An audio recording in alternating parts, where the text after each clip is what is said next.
Have you ever spent months resenting the wrong person? I used to see her 3 times a week at the gym, always on the treadmill across from mine, always watching me like I owed her money. I'll admit, I got a kick out of it at first. My husband is the kind of man other women notice, the kind who remembers your coffee order after one conversation, the kind who still opens doors like it's 1955. So when a stranger in leggings kept shooting me looks, I chalked it up to the usual. I'd catch her eye and just smile a little wider like, yeah, I know, go ahead and stare. But then it kept happening, week after week, and something about it stopped feeling like envy. One evening I caught her staring and her chin was trembling. Not jealous, wrecked. I asked around the front desk, the way you do, and found out her name was Priya, that she'd moved here after a bad breakup, and that she kept to herself. I felt something shift in my chest, guilt maybe. So the next time I saw her, I walked straight over, ready to apologize for whatever cold vibe I'd been giving off. The second I said hi, her whole body went rigid. She grabbed her water bottle like a shield, and mumbled something about being late, and I watched her practically run to the locker room. That night, I brought it up to my husband, casually, the way you mention anything that isn't a big deal until it is. His face did something I'd never seen it do. Why are you talking to people at the gym instead of working out? He said,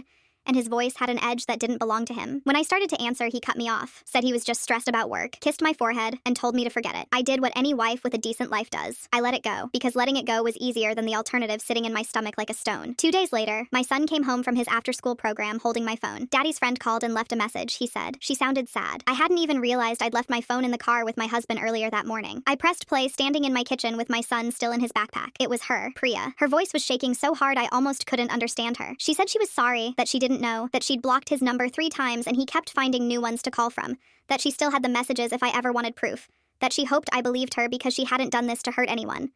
Then the message just ended, like she'd run out of courage to keep talking. I sat down on my kitchen floor and played it 4 more times. I didn't confront him that night. I made his favorite dinner, poured him a glass of the wine he saves for good news, and let him talk about his day like nothing in my world had cracked open. The next morning, after he left for work, I drove to the gym at the exact time I knew she'd be there. She saw me coming and braced like I was about to hit her. I told her I already knew, and that I wasn't there to make her feel worse. Her shoulders dropped like she'd been holding them up with wire for weeks. She showed me everything on her phone right there in the parking lot. The messages that started as harmless small talk from a man she thought was single, the ones that turned controlling, the threats when she tried to walk away, screenshots of him telling her he'd tell her boss things that weren't even true just to keep her scared and quiet. I felt something in me go very still and very clear. I thanked her, told her none of this was her fault, and asked for copies of everything, dates included. She didn't hesitate. Some women understand instinctively that we're not enemies. We're just 2 people who got lied to by the same man. I drove home and sat in the driveway for 20 minutes rehearsing absolutely nothing, because I realized I didn't need a script. I didn't need to scream or cry or give him the satisfaction of watching me fall apart. I needed a lawyer, a folder, and patience. That evening, I made his favorite dinner again. He'll never know it was the last one I ever cooked for him.